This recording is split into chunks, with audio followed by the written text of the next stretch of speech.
السلام علیکم. آج ہم جس ٹاپک پر بات کرنے والے ہیں وہ ہے ہمارا کیو ایس او کی سیریز کے اندر چیپٹر 2. پچھلی ویڈیو میں 1 کور کر لیا تھا, آج 2 کور کریں گے. اس کے اندر آرٹیکل آئیں گے آرٹیکل 3 سے لے کر 17 تک, اور اس چیپٹر کا نام ہے آف وٹنسز. آرٹیکل 3 اور 17 ڈیل کرتا ہے number of and competency of witnesses کے ساتھ, 16 ڈیل کرتا ہے اکمپلس کے ساتھ, 15 ڈیل کرتا ہے کہ کوئی بندہ جواب دینے سے منع نہیں کر سکتا, اور 4 سے 14 تک ڈیل کرتے ہیں پریویلیج کمیونیکیشن کے ساتھ کہ کسی بندے کو جواب دینے کے لیے مجبور نہیں کیا جا سکتا. تو وہ کون سی سچویشنز ہیں ان کو ہم ڈیٹیل کے ساتھ ایک ایک کر کے سمجھتے ہیں. تو سب سے پہلے آرٹیکل 3 کہتا ہے ہو میں ٹیسٹیفائی. اب اس میں بتایا جا رہا ہے کہ کون ہے جو شہادت دینے کا اہل ہے. اس میں کہتے ہیں کہ all persons shall be competent to testify unless the court considers that they are prevented from understanding the questions put to them or from giving rational answers to those questions by tender years, extreme old age, disease, whether of body or mind, or any other cause of the same kind. اس میں بتا رہے ہیں کہ ہر وہ بندہ شہادت دینے کا اہل ہے جو کوسچن کو سمجھ سکتا ہے اور اس کا ریشنل آنسر دے سکتا ہے, چاہے وہ بچہ ہے, بوڑھا ہے, مسلمان ہے, نان مسلم ہے, کسی عورت ہے, مرد ہے, کسی بھی طرح کا انسان ہے. اگر وہ سوال کو سمجھ سکتا ہے, اس کا ریشنل آنسر دے سکتا ہے, تو وہ شہادت دینے کا اہل ہے. لیکن آگے بتا رہے ہیں کہ اگر وہ ٹینڈر ایج چھوٹی عمر کی وجہ سے, یا ایکسٹریم اولڈ ایج اپنی عمر کے بڑے ہونے کی وجہ سے, یا کسی بیماری جسمانی یا ذہنی کی وجہ سے, یا کسی اور کاز کی وجہ سے اگر یہ دو باتیں نہیں کر سکتا, یعنی کہ سوال نہیں سمجھ سکتا, اس کا ریشنل آنسر نہیں دے سکتا, تو وہ شہادت دینے کا اہل نہیں ہے. اس کی 2 پرووائزر ہیں, 3 پرووائزر ہیں کہ provided that a person shall not be competent to testify if he has been convicted by a court for perjury or giving false evidence. جو بندہ جس کے اوپر جھوٹی گواہی دینے کا کوئی پہلے کیس چل چکا ہے, وہ بھی شہادت دینے کا اہل نہیں ہے. اور اس کی اگلی پرووائزر ہے provided further that the provisions of the first proviso shall not apply to a person about whom the court is satisfied that he has repented thereafter and mended his ways. اگلی پرووائزر ہے کہ اگر وہ بندہ جھوٹی گواہی دینے کے بعد توبہ کر چکا ہے, اپنے اس گناہ کو چھوڑ چکا ہے, تو پھر وہ بھی شہادت دے سکتا ہے. تیسری پرووائزر ہے provided further that the court shall determine the competence of a witness in accordance with the qualifications prescribed by the injunctions of Islam as laid down in the Holy Quran and Sunnah for witness, and where such witness is not forthcoming the court may take the evidence of a witness who may be available.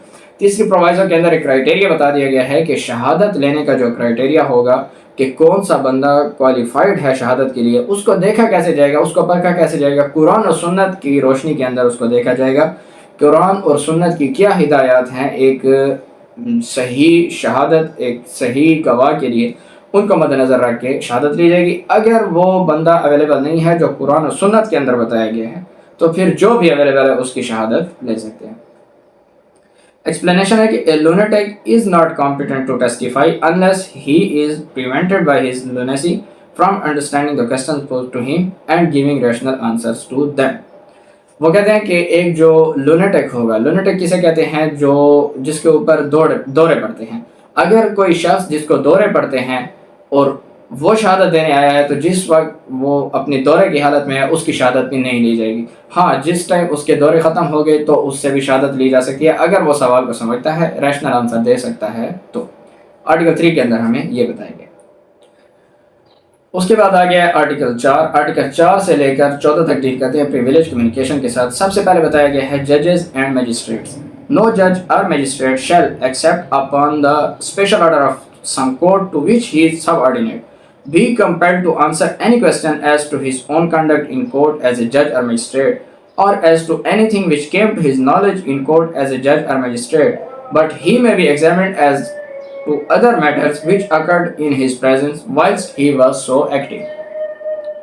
اس کے اندر ججز اور magistrates کو ایک privilege دے دی گئی ہے کہ جو ان کی آفیشیل کیپیسٹی کے اندر وہ کام کر رہے ہیں ایز اے جوڈیشل آفیسر, ان سے کوئی نہیں پوچھ سکتا کہ آپ نے یہ کام کیسے کیا ہے, آپ نے کسی کو یہ بیل کن گراؤنڈز کے اوپر دے دی ہے یا کیوں دے دی ہے, آپ نے کسی کو بری کیوں کر دیا ہے.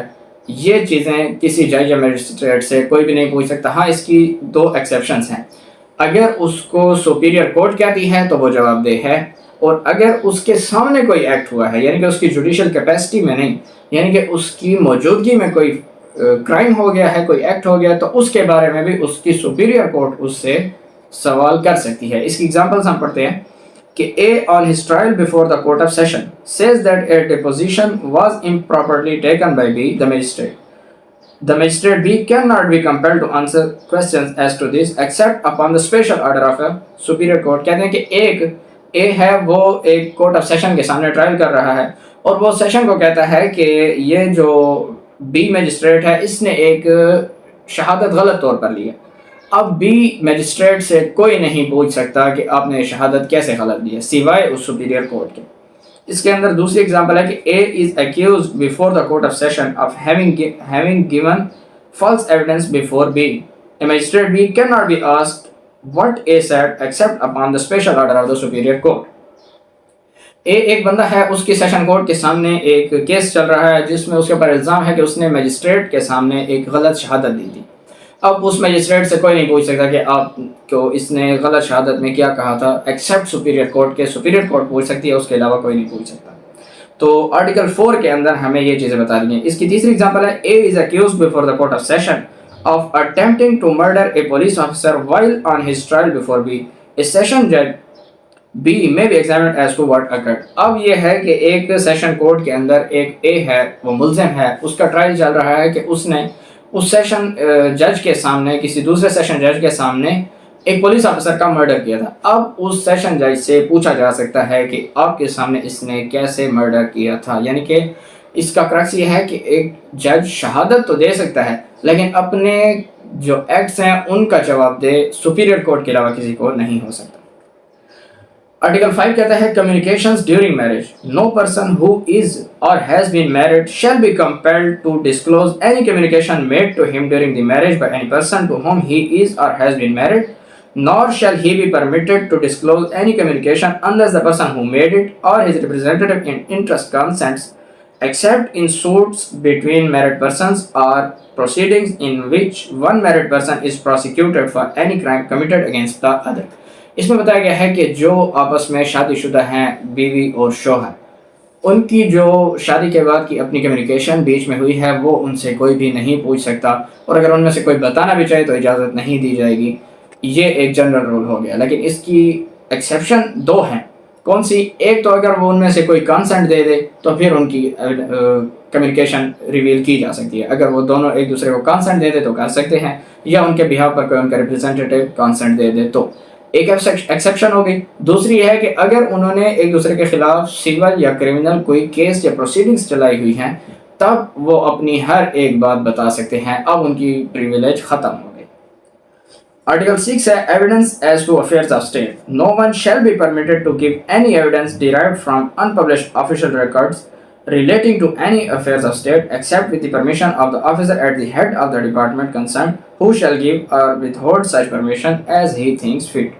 اور اس کی ایکسپلینیشن ہے کہ in this article official records relating to the affairs of state includes documents concerning industrial or commercial activities carried on directly or indirectly by the federal government or provincial government or any statutory body or corporation or company set up or controlled by such government. Article 6 کے اندر بتایا گیا ہے کہ کسی کو بھی اجازت نہیں ہوگی کہ کسی unpublished official record کو ریویل کرے. ایک آفیشیل ریکارڈ جو ابھی تک پبلش نہیں ہوا اس کو آ کر بتانے کی کسی کو اجازت نہیں ہوگی. وہ اگر record affairs of the state کے ساتھ ریلیٹ کرتا ہے کسی کو اجازت نہیں ہوگی. ایکسیپشن ہے اس کی کہ اگر اس ڈپارٹمنٹ کا ہیڈ اجازت دے دے تو آپ بتا سکتے ہیں. ایکسپلینیشن میں بتایا گیا ہے کہ آفیشیل ریکارڈ سے مراد کیا ہوگی کہ اس کے اندر اگر کوئی انڈسٹریل یا کمرشل ایکٹیویٹیز جو کوئی پروونشل یا گورنمنٹ یا وفاقی حکومت یا ان کے انڈر کوئی باڈی ڈائریکٹلی یا انڈائریکٹلی کیری کر رہی ہے ایسا کوئی کام, ایسی ایکٹیویٹی جو انڈسٹریل یا کمرشل ہے تو یہ اس کے اندر شامل ہوں گے. آرٹیکل 7 کے اندر بتایا گیا ہے official communications. No public officer shall be compelled to disclose communications made to him in official confidence when he considers that the public interest would suffer by the disclosure. اس میں بتایا گیا کہ کسی پبلک آفیسر کو بھی اجازت نہیں ہوگی کہ وہ کوئی آفیشیل کانفیڈنس کی کوئی کمیونیکیشن ہے تو اور وہ پبلک انٹرسٹ کو نقصان پہنچائے گی تو اس کو ریویل کرے. اس کے اندر بھی کمیونیکیشن کی جو ایکسپلینیشن بتائی گئی ہے وہی پچھلی والی ہے کہ کمرشل یا انڈسٹریل کوئی ایکٹیویٹیز ہیں جو حکومت کیری کر رہی ہے تو ان کی بھی اجازت نہیں ہوتی. تو آرٹیکل 6 کے اندر بتایا گیا تھا کہ کوئی ایسا ڈاکومنٹ ہے، ریکارڈ ہے جس کو دکھانے کی ضرورت نہیں ہے، ریویل کرنے کی اجازت نہیں ہے. اور 7 کے اندر بتایا گیا ہے کہ کوئی ایسی کمیونیکیشن ہے تو اس کو بھی ریویل کرنے کی اجازت نہیں ہے. آرٹیکل 8 کے اندر بتایا گیا ہے information as to commission of offences.